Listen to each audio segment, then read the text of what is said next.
श्री गणेशाय नमः। श्री सरस्वती देवै नमः। श्री परम गुरु चरण कमलेभ्यो नमः। श्री मात व्रत चरण कमलेभ्यो नमः। गुरुर्ब्रह्मा गुरुर्विष्णु गुरुर्देवो महेश्वरा गुरुर्साक्षात् परब्रह्म तस्मै श्री गुरुवे नमः। शिवधाम परिसर में ये श्रावण माह अधिक मास के पावन पुनीत अवसर पर हम सभी लोग मिलकर भगवान की प्रतिमूर्ति श्रीमद् भागवत महापुराण और अपने जीवन को सफल बनाने के लिए भगवान की कथा के रसिक प्रातः स्मरणीय श्री अनंत बलवंत हनुमंत लाल जी महाराज और जिन्होंने भगवान की कथा को रचा है, रच महेश पुनि मानस राखा पाए सुसमय शिवा सन भाखा। रचने के बाद भी रसिक है, सुनने को आतुर रहते हैं। ऐसे भगवान भोले बाबा के श्री चरणों में प्रणाम करते हुए सभी संतों के चरणों में, सभी भक्तों के चरणों में, सभी विप्रों के चरणों में और सिया राममय सब जग जानी करहूं प्रणाम जोर जुग पानी। सबको अपने इष्ट देव के दर्शन करते हुए सभी में चर में सबको प्रणाम वंदन अर्चन करते हुए इस हम पावन कथा की ओर चलते हैं। अल्प बुद्धि होने के कारण जितना हमसे बनता है हम इस संसार सागर से पार होने के लिए वो प्रयत्न करते हैं और करना भी चाहिए। एक नदी में अगर एक लोहे की कील डालते हैं तो वो कील डूब जाती है, और एक नौका में कई कीलें लगी होती हैं लेकिन फिर भी वो डूबती नहीं है। तो ऐसे ही ये हमारे सदग्रंथ संत ये नौका है, और उस नौका में हम अगर एक कील के जैसे अगर लग जाए तो डूबेंगे नहीं। हम इस नौका में कील जैसे लगी रहती है और नौका पार कर जाती है इस नदी को, ऐसे ही हम भी पार हो जाएंगे। ऐसे श्री संतों के श्री चरणों में वंदन अर्चन करते हुए और भगवान की कथा को श्रवण करते हैं। बोलिए बांके बिहारी लाल की जय। श्री राम राजा सरकार की जय। भोले शंकर भगवान की जय। अनंत बलवंत श्री हनुमंत लाल जी महाराज की जय। अपने अपने मात पिता गुरु गोविंद की जय। जय जय श्री राधे, जय जय श्री राधे, जय जय श्री राधे।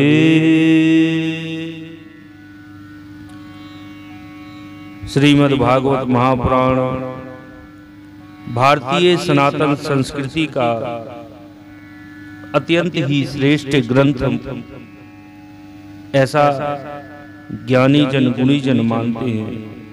अत्यंत ही श्रेष्ठ ग्रंथ है यह। भगवान वेद व्यास जी के द्वारा इसकी रचना की गई है। इसके महात्म का प्रतिपादन स्वयं वेद व्यास जी ने पद्म पुराण के उत्तरखंड में किया है, जो श्री सूत जी और शौनक जी के संवाद के रूप में वर्णित है। श्रीमद् भागवत कथा के प्रारंभ करने से पूर्व इस महात्म के पाठ एवं श्रवण की विधि को बताया। वेद व्यास जी ने महात्म के अंतर्गत भागवत कथा की महत्वता बताते हुए मानव जीवन में इससे प्राप्त होने वाले लाभ की चर्चा 6 अध्याय में की है, जिसे हम महत्म कहते हैं। क्योंकि इस संसार में लोगों को जिससे लाभ होता है वही कार्य करना चाहते हैं। हालांकि हमें शास्त्र हमारा बताता है कि 6 चीजें हमारे हाथ में नहीं है। कौन कौन? हानि लाभ जीवन मरण, जस अपजस विधि हाथ। कोई नहीं चाहता कि हमारी हानि हो, लाभ सब चाहते हैं, जीवन सब चाहते हैं, मरण कोई नहीं चाहता है। जस सब चाहते, अपजस कोई नहीं चाहता। लेकिन ये 6 चीजें भगवान के हाथ में हैं। इसलिए सज्जनों, भगवान की भक्ति करेंगे तो उससे जो हमें शक्ति प्राप्त होगी, उनकी कृपा से हम सब कुछ सहज में प्राप्त कर सकते हैं। तो व्यास जी ने सोचा कि कलयुग के लोगों को अगर जब तक लाभ की जानकारी ना हो, जब तक वो उस चीज को ग्रहण करना ही नहीं चाहते, तो उन्होंने कहा इस कलिकाल में व्यक्ति इतना स्वार्थी, लोभी, लालची हो गया है, वह बिना किसी लाभ के कोई कार्य भी नहीं करना चाहता। जब तक किसी काम में उसे कोई लाभ नहीं दिखाई देता है, तब तक व्यक्ति उस ओर उन्मुख नहीं होता है। ऐसा व्यक्ति धर्म ग्रंथों के स्वाध्याय, पठन एवं श्रवण, आध्यात्मिक चिंतन जैसे कार्य को तो और भी निरुपयोगी, अर्थहीन, व्यर्थ मानता है। ऐसी स्थिति में जब तक किसी ग्रंथ की उपयोगिता, महत्वता, उसका गुण व्यक्त ना हो, तब तक व्यक्ति उसके श्रवण हेतु समय निकालने को अनुपयोगी मानता है, समय नहीं निकालता है। मनुष्य की इस मानसिकता के मनोविज्ञान को ध्यान में रखते हुए व्यास जी ने महत्तम वर्णन किया है। आइए, श्रीमद् भागवत में 12 स्कंध हैं, 335 अध्याय हैं और 18,000 श्लोक हैं। जिसका जो प्रथम श्लोक है, हम सब लोग मिलकर इसका गायन करते हैं। भगवान का स्वरूप कैसा है, भगवान का रूप कैसा है, भगवान करते क्या हैं, और भगवान की सेवा हम करते तो हमें उनसे क्या लाभ मिलेगा। तो महाराज, जब तक हमें किसी के स्वरूप का ज्ञान नहीं होगा, तब तक हमें उनसे प्रेम कैसे हो सकता है। तो भगवान का जो स्वरूप है वो कैसा है? सच्चिदानंद रूपाय विश्वोत्पत्त्या दिए तुवे तापत्रय विनाशाय श्री कृष्णाय वयं नुमः। अर्थात सच्चिदानंद स्वरूप भगवान श्री कृष्ण को हम सब मिलकर प्रणाम करते हैं, वंदन करते हैं, अर्चन करते हैं, जो जगत की उत्पत्ति, स्थिति और विनाश के हेतु हैं, जो जगत को बनाता भी है, पालता भी है और विनाश भी करता है। आध्यात्मिक, आधिदैविक, आदि भौतिक, ये जो तीन प्रकार के ताप हैं, ऐसे प्रभु की पावन चरण शरण रज ग्रहण करने से ये तीनों ताप दूर हो जाते हैं। कहते दैहिक दैविक भौतिक तापा राम राज काहू नहीं व्यापा। जो देह से हमें तकलीफ होती है, ताप प्राप्त होती है, वो दैहिक ताप, और दैविक जैसे बिजली पात हुआ, बिजली गिरी, ये दैविक है। और भौतिक जो हमें भौतिक संसाधन से तकलीफ हुई, वो भौतिक ताप है। ऐसे तापों को जो नाश करता है, जिसकी शरण में जाने से नष्ट होते हैं तीन प्रकार के ताप, उनको हम प्रणाम करते हैं। ये जो संसार है, इसको बनाने वाला ईश्वर है, इसकी स्थिति भी उसी से है, इसका विनाश, इसका विलय, इसका पालन सब ही परमात्मा से है। अर्थात संसार का आधार परमात्मा है, उसी के कारण जगत की सत्ता है। वह भगवान सत चित आनंद स्वरूप है। संसार के जो दुख और ताप कलेश कष्ट है, उनका समन करने वाला, उनको नष्ट करने वाला केवल एक ही है, वह है मेरा कन्हैया, मेरा ठाकुर। इस प्रथम श्लोक में ग्रंथ की विषय वस्तु स्पष्ट हो गई। तदनुसार इस संसार का अस्तित्व एवं इसकी सत्ता परमात्मा से है। सत जगत में जो चेतना है, वही परमात्मा है, और सत्य ही नारायण है, नारायण ही सत्य है, और धर्म भी यही है। धर्म न दूसर सत्य समाना, आगम निगम पुराण बखाना। चित्त प्राणियों के अंतःकरण में जो आनंद का सागर लहरा रहा है, वही भी परमात्मा ही है। और आनंद की स्वयं मूर्ति भगवान का स्वरूप सत्यचित आनंदमय है। ये तीनों मिलकर ही भगवान का स्वरूप बनता है। वे ही संसार के निर्माता, पालक, संहारक हैं, और वे भी सभी प्रकार के कष्टों को विनाश करते हैं, नष्ट करते हैं। अर्थात जीव और जगत के प्रणेता एवं नियंता भगवान ही है। इस सत्य को जानकर मनुष्य में उस परमात्मा को जानने की जिज्ञासा जागनी चाहिए कि ये सब कुछ वही है, उसी से हमें सब प्राप्त होता है, तो हमें उसको जानना चाहिए, उससे मिलना चाहिए। एक उत्कंठा हमारे हृदय में जागना चाहिए। उसके स्वरूप को जानने समझने का विचार उसके मन में आना चाहिए, क्योंकि वही तो जीव स्वयं भी है। परमात्मा को जानकर ही व्यक्ति स्वयं के बारे में जान सकता है। स्वयं के बारे में ज्ञान प्राप्त कर सकता है, और स्वयं के बारे में ज्ञान प्राप्त हो गया, आत्मज्ञान अगर हो गया, तो मनुष्य के जीवन का परम लक्ष्य है भगवत जीव चिंतन, जगत एवं जगदीश्वर के संबंध में पूर्ण ज्ञान प्रदान करने वाला महान कल्याणकारी जो ग्रंथ है, वही श्रीमद् भागवत है।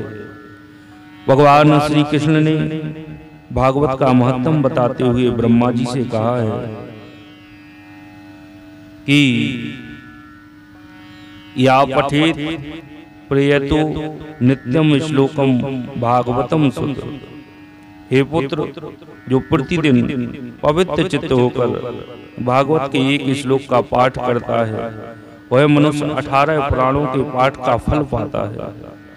कलयुग में जहाँ जहाँ पवित्र भागवत शास्त्र रहता है, वहाँ वहाँ सदा ही मैं देवताओं के साथ उपस्थित रहता हूँ, और जहाँ जहाँ भागवत कथा होती है वहाँ वहाँ मैं उसी प्रकार जाता हूँ जैसे एक पुत्र वत्सल गाय अपने बछड़े के पीछे पीछे भागी जाती है। यत्र यत्र भवेत पुण्यम शास्त्रम भागवतम कलौ। सूत जी ने सौनकाजी ऋषियों को भागवत की महिमा बताते हुए कहा है, मन की शुद्धि के लिए इससे बढ़कर कोई साधन नहीं है। जब मनुष्यों के जन्म जन्मांतर का पुण्य उदय होता है, तभी इसे इस भागवत शास्त्र की प्राप्ति होती है, और इससे जब मन शुद्ध होगा तो परमात्मा हमसे दूर नहीं होगा। क्योंकि कहते हैं कि निर्मल मन जन सो मोहे पावा, मोहे कपट छल छिद्र न भावा। निर्मल मन जन होगा तो परमात्मा हमसे दूर नहीं होगा। तो ये निर्मल मन करने वाला ग्रंथ है। बड़े बड़े पुण्य के प्रभाव से मनुष्य का मन भागवत कथा की ओर आकर्षित होता है। बड़े पुण्यों का उदय होता है, तब हमारा मन भागवत की ओर आकर्षित होता है।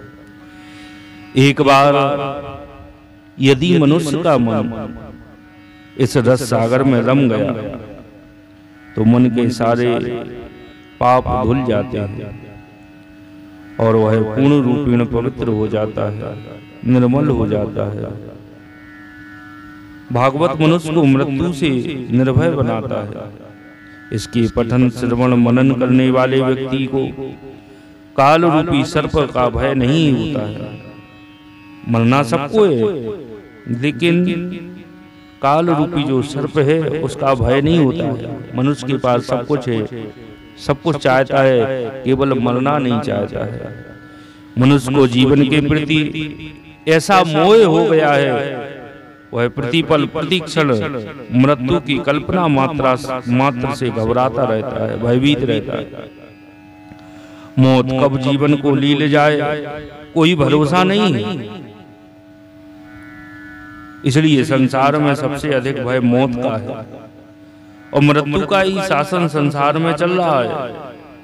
इसके भय से मनुष्य जीवन को ना तो निश्चिंतता से जी ही पाता है और ना ही जीवन का वास्तविक आनंद ले पाता है।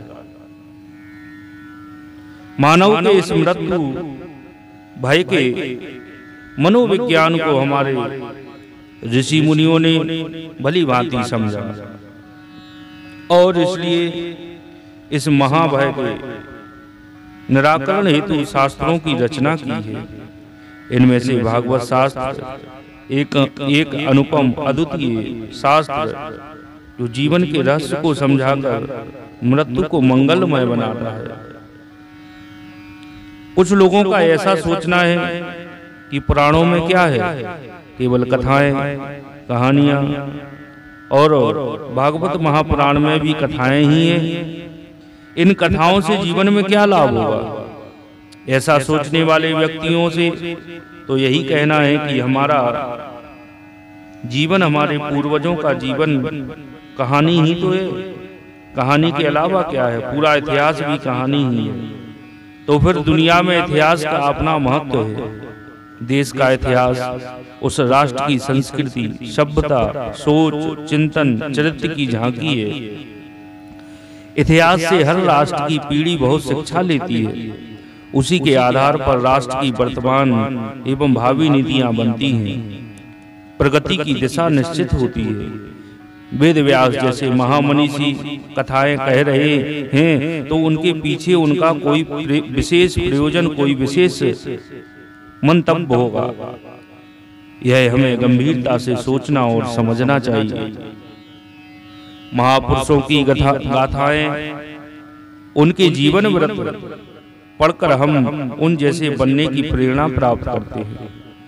उनके महान कार्यों का अनुकरण कर हम उस पथ पर चलने को अग्रसर होते हैं।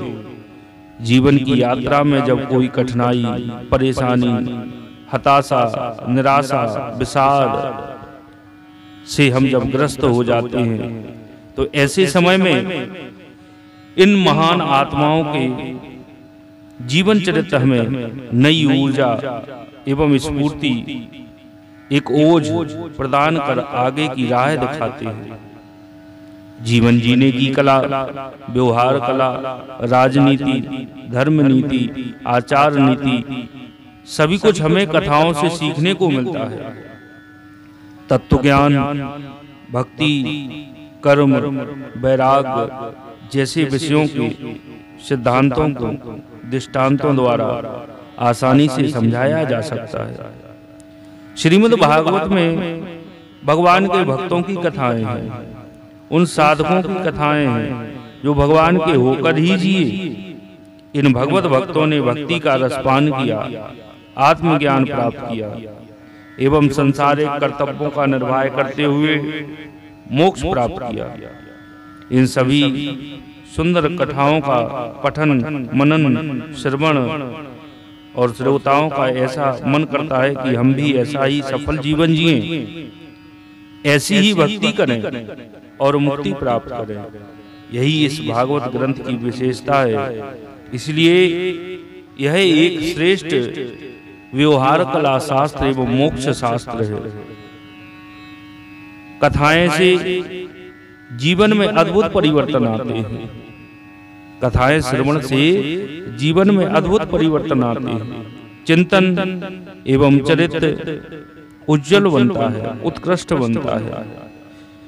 यह कैसी विडंबना है कि आज के युवा किसी नेता, अभिनेता, खिलाड़ी को तो अपना आदर्श मान लेते हैं, परंतु पुराणों में वर्णित महापुरुषों, महात्माओं, भक्त एवं प्रजावत्सल राजाओं को अपना आदर्श बनाना उचित नहीं समझते। भागवत हमें जीवन पर चिंतन करने हेतु प्रेरित करता है।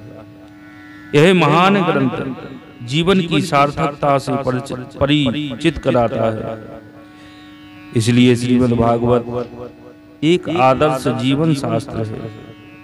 वेद व्यास जी सार्थक जीवन के सफल भाष्यकार हैं। उन्होंने बड़ी कुशलता से जीवन के रहस्य को अनावृत किया है। भागवत की कथाओं का आनंद लेने के लिए और उनका मंथन करने से जीवन का सत्य प्रकट होता है। जितनी सरलता से, सहजता से भागवत जीवन के उद्देश्य को समझाता है, वैसी शैली अन्यत्र नहीं मिलती। भागवत मनुष्य के लिए एक श्रेष्ठ जीवन मार्गदर्शक है।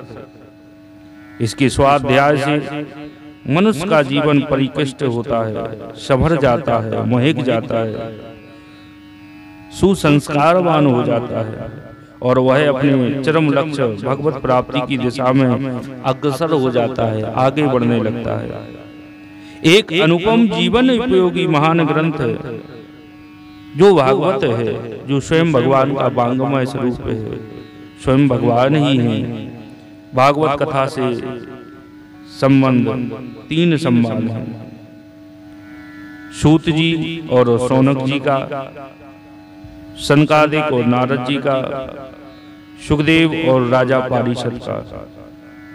इनमें प्रमुख संवाद सुखदेव और पारिषद का है। पद्म पुराणोक्त भागवत महात्म्य में शौनक जी सूत जी से पूछते हैं कि भक्ति, ज्ञान, वैराग्य की प्राप्ति का कोई सरल उपाय बताइए, कोई ऐसा साधन बताइए जिससे इस कलिकाल के पापों से मुक्त होकर व्यक्ति मोक्ष को प्राप्त कर सके। तब सूत जी ने कहा कि मनुष्यों को समस्त पापों से मुक्ति दिलाकर मोक्ष प्रदान करने वाला शास्त्र श्रीमद् भागवत पुराण है। सूत जी ने शौनक जी से इसकी महिमा का बखान किया और कहा कि अब मैं आपको वह कथा सुनाता हूँ जो सनकादिक ऋषियों ने नारद जी को सुनाई है। एक बार चारों ऋषि जो ब्रह्मा जी के पुत्र हैं, मानस पुत्र हैं, सनकादिक, सनक, सनंदन इत्यादि, वो विशालापुरी में पधारते हैं। बद्रीनाथ विशालापुरी जिसे कहते हैं, वहां पधारे। वहां उन्होंने नारद जी को देखा है। नारद जी का मुख बहुत ही उदास है, बहुत मलिन है। मुनियों ने उनसे इसका कारण जानना चाहा। नारद जी बोले, मैं सर्वोत्तम लोक समझकर इस पृथ्वी पे आया, पर वहां मुझे बहुत अद्भुत स्थिति देखने को मिली। मैं सारे तीर्थों में घूमने को गया, सारे तीर्थों में मैं घूमा, पर मुझे कहीं भी शांति नहीं मिली। वहां चारों ओर पाप एवं अधर्म का बोलबाला है। जीव केवल अपना ही पेट पालने में लगे हुए हैं। वे असत्य भाषण, असत्य भाषी और आलसी हो गए हैं। स्त्री पुरुषों में कलह मचा रहता है, लड़ाई झगड़ा होता रहता है। पृथ्वी पर विचरता हुआ मैं यमुना तट पर पहुंचा तो वहां मैंने देखा कि एक युवती, एक स्त्री दुखी मन से बैठी है। उसके पास दो पुरुष अचेत अवस्था में पड़े हैं, जिन्हें वह बार बार होश में लाने का प्रयत्न कर रही है, पर उन्हें होश नहीं आ रहा है। मैंने सोचा कि चलो चल के उनसे पूछूं, लेकिन उसके पास और स्त्रियां बैठी हुई थी। मैंने सोचा किसी ने हमें बुलाया नहीं है, अगर हम चल के पूछेंगे भी तो कोई हमसे कहेगी कि आपको किसने बुलाया। तो मन में विचार तो आया, क्योंकि लाग दया कोमल चित्त संता, संत का हृदय जो होता है वो कोमल होता है। दया आई, लेकिन फिर नारद बाबा रुक गए। इतने में उस स्त्री ने मेरी ओर देखा और वो स्त्री खड़ी हो गई और प्रार्थना करने लगी, भो भो साधो क्षणम तिष्ठो। हे महाराज, आप जरा रुकिए, मैं आपको प्रणाम करती हूँ। नारद जी महाराज ने कहा, कौन, मैं? हाँ महाराज। और जैसे ही हाथ जोड़ के उसने कहा, मेरे इन पुत्रों को होश में लाने के लिए कोई महाराज हमें उपाय बताइए, मैं बहुत दुखी हूँ। नारद जी के पूछे जाने पर उसने बताया कि मैं भक्ति हूँ, ये दोनों मेरे बेटे हैं, एक का नाम ज्ञान है और एक का नाम वैराग्य है। समय के फेर से जर्जर हो गए, वृद्ध हो गए। मेरा जन्म द्रविड़ देश में हुआ है, कर्नाटक में मैं बड़ी हुई, महाराष्ट्र में कहीं कहीं मैंने सम्मान पाया, सम्मानित हुई, पर गुजरात में मुझको बुढ़ापे ने आ घेर लिया। अब जब से मैं वृंदावन में आई हूं ना, तब से मैं सुंदर रूपवती युवती हो गई, किंतु मेरे पुत्र अभी भी उसी अवस्था में हैं। आप कुछ कीजिए जिससे वह चैतन्य हो जाएं, स्वस्थ हो जाएं, तरुण हो जाएं। नारद जी ने भक्ति के कहने पर उन दोनों को वेद धुनी, वेदांत घोष, गीता जी का पाठ बार बार सुनाया। इससे उनमें थोड़ी सी चेतना आई, किंतु वे फिर निस्तेज होकर गिर पड़े। इस पर नारद जी बड़े चिंतित हुए, अब क्या किया जाए। तो पहले नारद जी ने अपनी युक्ति विचारी, और आज हम भी यही करते हैं। पहले हम अपनी ताकत लगाते हैं और फिर भगवान का ध्यान करते हैं, और अपनी ताकत ना लगा के हम पहले भगवान का ही नाम लेके अगर ताकत लगाएं किसी कार्य करने में, तो क्यों सफल नहीं होंगे। तो नारद जी ने पहले अपनी शक्ति लगाई। ठीक है, लगाना भी चाहिए। अपनी शक्ति लगाई, अपना जितना भगवान ने ज्ञान दिया उतना प्रयोग किया। उसके बाद नारद जी ने भगवान का चिंतन किया, और भगवान का चिंतन किया है तो आकाशवाणी हुई है, हे नारद सत्कर्म करो। पर इसका आश्रय नारद जी की समझ में नहीं आया। नारद जी वहां से चल दिए। मार्ग में मिलने वाले जितने भी साधु संत मुनीश्वर उन सब से वह साधन पूछने लगे। किसी से कुछ बताते नहीं बना। नारद जी बद्री वन में चलते हुए आए हैं, तप करने का विचार करने लगे। इतने में सामने उन्हें शनकादिक ऋषि दिखाई दिए। नारद जी ने कहा, हे मुनीश्वरों, बड़े भाग्य से आपका समागम हुआ है। नारद जी ने उन्हें अपनी समस्या बताई।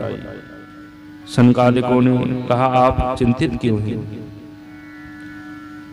भागवत महापुराण सुनने से भक्ति और ज्ञान वैराग को बल मिलेगा। इसके बाद नारद जी के साथ शनकादिक भी श्रीमद् भागवत कथा अमृत का पान करने को गंगा तट पर आए। भागवत कथा का समाचार पाकर सभी ऋषि मुनि दौड़ दौड़ कर वहां पर आ पहुंचे। जो नहीं आए उनको भी बुला लिया गया। इसके अतिरिक्त वेद वेदांत उपनिषद सभी पुराण एवं 6 शास्त्र भी मूर्तिमान होकर वहां उपस्थित हो गए। ऐसी है भागवत जी की महिमा। शनकादिक नारद जी के दिए हुए आसन पर विराजमान हुए और भागवत कथा का महत्व सुनाने लगे। वे बोले, नारद जी, भागवत कथा के श्रवण मात्र से मुक्ति हाथ में आ जाती है। भागवत में 18,000 श्लोक है और यह सुखदेव पारिषद का संवाद है। जिस घर में नित्य प्रति भागवत कथा श्रवण मनन होती है वह घर तीर्थ रूप हो जाता है। जो लोग उसमें रहते हैं उसके सारे पाप नष्ट हो जाते हैं। जो मनुष्य अंत समय में भी भागवत सुन लेता है उसे प्रभु वैकुंठ धाम दे देते हैं। जब करोड़ों जन्मों का पुण्य उदय होते हैं तभी हमें भागवत की प्राप्ति होती है। भाग्योदयेन बहुजन्म समर्जितेन सत्संगम लभते च पुरुषो यदा वै। बड़े भाग्य होते हैं जब हमें कथा श्रवण करने का अवसर मिलता है। और एक और मैंने किसी संत के मुंह से सुना कि अगर हमने 7 दिन भागवत की और भगवान के चरणों में अगर हमारा प्रेम नहीं हुआ तो भागवत करना भी हमारा व्यर्थ है। वो केवल हमने श्रम किया है। इसलिए भागवत को सुने, इतने प्रेम से सुने कि हमें हमारे कन्हैया हमारे ठाकुर के चरणों में प्रेम हो जाए। तो भागवत की महत्ता सुनकर शौनक जी ने पूछा, सूत जी, भागवत मोक्ष की प्राप्ति में सभी साधनों से आगे कैसे बढ़ गया? तब सूत जी ने कहा कि भगवान श्री कृष्ण जब अपने स्वधाम को पधारने लगे तो उद्धव ने उनसे कहा कि आप तो जा रहे हैं, अब इस घोर कली काल में साधु संत सज्जनों की रक्षा कौन करेगा? उनके जीवन का सहारा क्या होगा? इसलिए आप उनके हित में यहाँ से ना जाइए, उनके हित के लिए यहाँ से मत जाइए। इस पर भगवान सोचने लगे कि भक्तों के अवलंबन के लिए मुझे क्या व्यवस्था करनी चाहिए। तब भगवान ने अपनी सारी शक्ति श्रीमद् भागवत में रख दी और वे अंतर्ध्यान होकर भागवत समुद्र में प्रवेश कर गए। बोलिए भागवत भगवान की जय। इसलिए भागवत भगवान की साक्षात शब्दमयी मूर्ति है और यह भागवत का वांगमय स्वरूप है। यह भगवान का वांगमय स्वरूप है भागवत। इसके पठन श्रवण दर्शन मनुष्य का मन निर्मल हो जाता है और उसमें भक्ति का उदय होता है जो सब प्रकार से मनुष्य का कल्याण करती है। फिर सूत जी बोले, शौनक जी, जिस समय शनकादिक मुनीश्वर ग्रंथ महिमा बता रहे थे तब उस सभा में एक बड़ा आश्चर्य घटित हुआ। क्या वहां तरुण अवस्था को प्राप्त हुए दोनों पुत्रों के साथ विशुद्ध प्रेमा स्वरूपा भक्ति भगवत नामों का उच्चारण करती हुई प्रकट हो गई। बोलिए भक्ति महारानी की जय। शनकादिकों ने कहा, ये भक्ति देवी कथा के प्रभाव से ही यहाँ प्रकट हुई। भक्ति देवी शनकादिकों से बोली, आपने कथा सुनाकर मुझे फिर पुष्ट कर दिया, अब मैं कहाँ रहूं? तो मुनीश्वरों ने कहा, देवी तुम भक्तों के हृदय में निवास करो। यह सुनकर भक्ति तुरंत भक्तों के हृदय में जा विराजी। भक्ति के वश होकर भगवान ही भक्तों के पास खिंचे चले आते हैं। कहते हैं ना, भक्ति प्राप्त करने का सबसे उत्तम साधन भागवत कथामृत को पान करना है। कलयुग में यह सर्वोत्तम साधन है। फिर सूत जी ने कहा कि कथा के समय भक्ति का प्रादुर्भाव हुआ, भक्ति प्रकट हुई। देख भगवान श्री कृष्ण भी अपने अलौकिक अलकरण धारण किए हुए परम सुंदर रूप में अपने धाम को छोड़कर वहां पर पधारे। भक्तों ने उनके दर्शन, उनकी रूप माधुरी का दर्शन किया, उनके रूप माधुरी को अपने नेत्रों में बसा लिया। देखते ही देखते मुरली मनोहर सब भक्तों के हृदय में विराज गए। जहां भक्ति वहीं भगवान। सभी को देह गेह की सुध भूल गई और आनंद के सिंधु में वे सब डूब गए। ऐसा अद्भुत आनंद रस बरसता भागवत के सप्ताह प्रारण महायज्ञ में। सनकादिक ने कहा, इस कथा के श्रवण से मनुष्य बड़े से बड़े पापों से मुक्त हो पूर्णता पवित्र हो जाते हैं। इस प्रसंग से दो महत्वपूर्ण तत्व उजागर होते हैं। एक तो यह कि तरुण अवस्था में ही जो तरुण उत्साहहीन उमंगहीन हो वृद्धों जैसे दिखने लगते हैं और जीवन में हताशा निराशा के जाल में फंस जाते हैं, उन्हें केवल शास्त्रों के ओजस्वी वचन सुनाकर ही जगाया जा सकता है। शास्त्र ही उनमें स्फूर्ति तरुणता का पुनः संचार कर सकते हैं। इसलिए तरुणों एवं युवकों को आध्यात्मिक ग्रंथों का स्वाध्याय करना चाहिए। दूसरा महत्वपूर्ण तत्व यह है कि भगवान का सानिध्य, उनका अनुग्रह भक्ति से ही प्राप्त किया जा सकता है।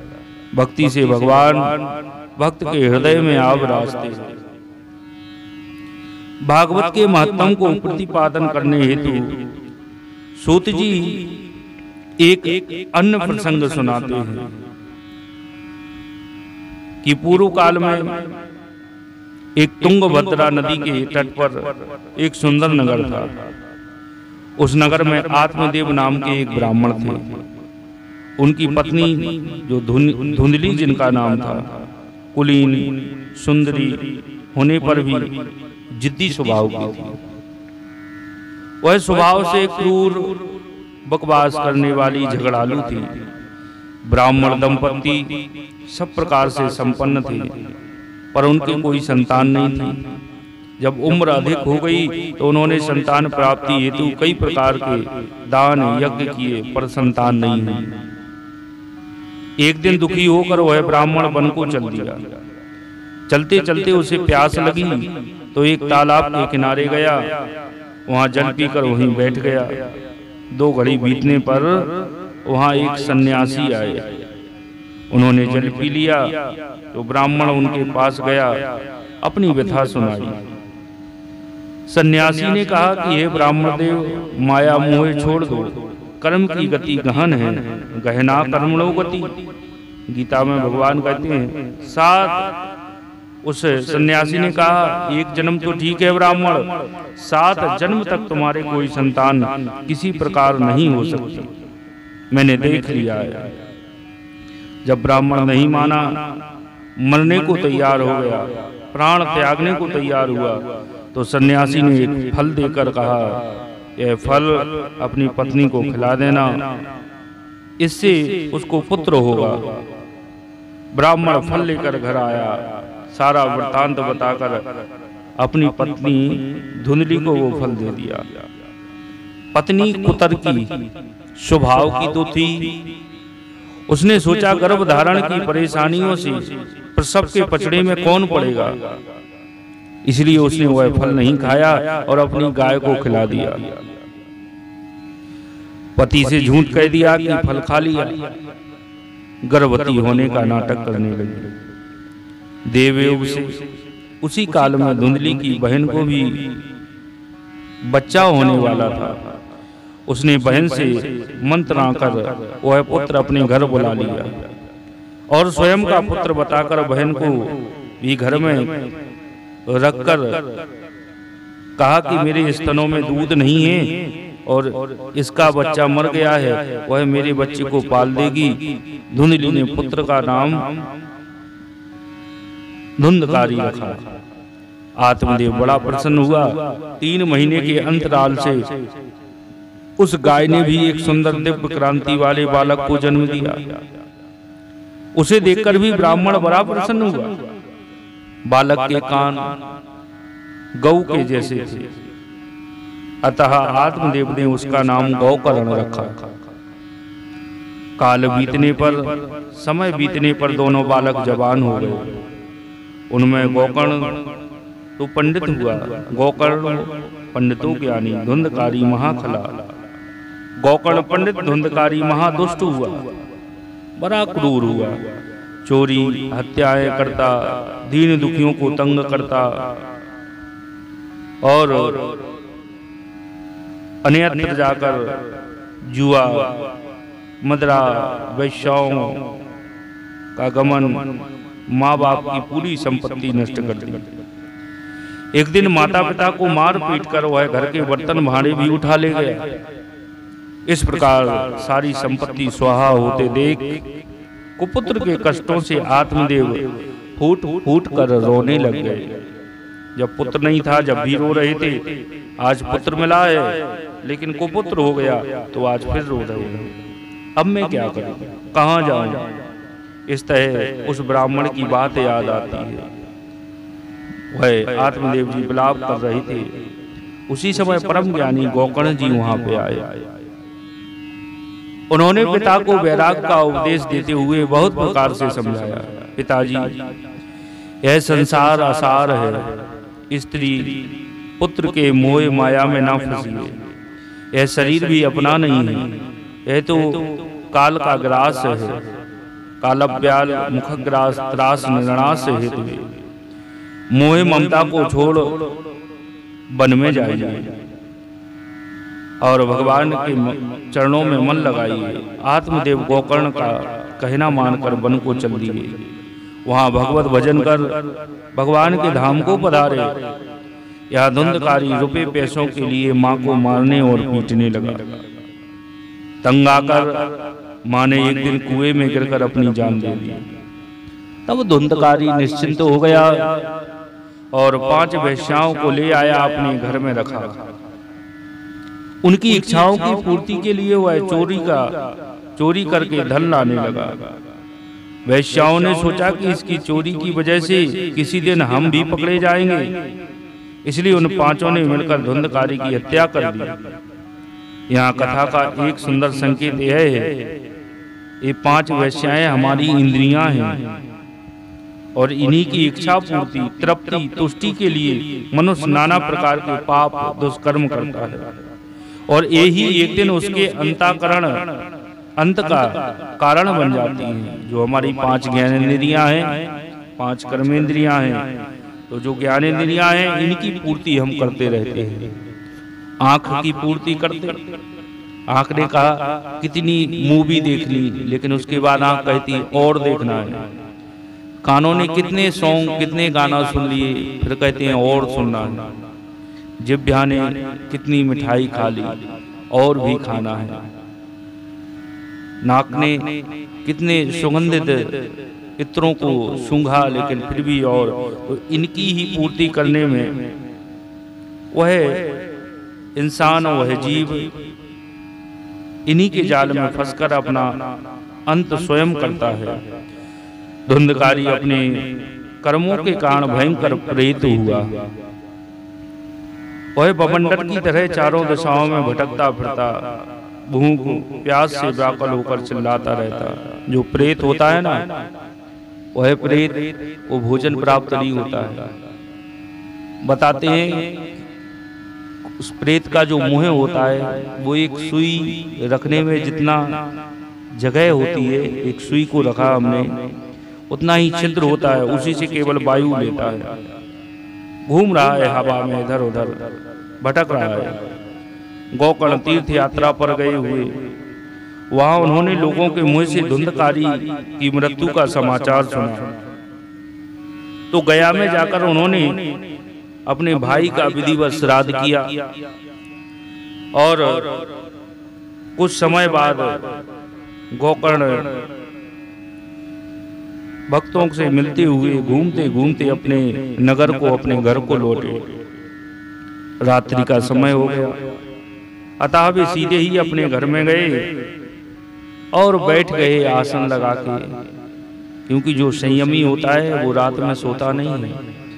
या निशा जो रात्रि होती है उस रात्रि में वो सोता नहीं है।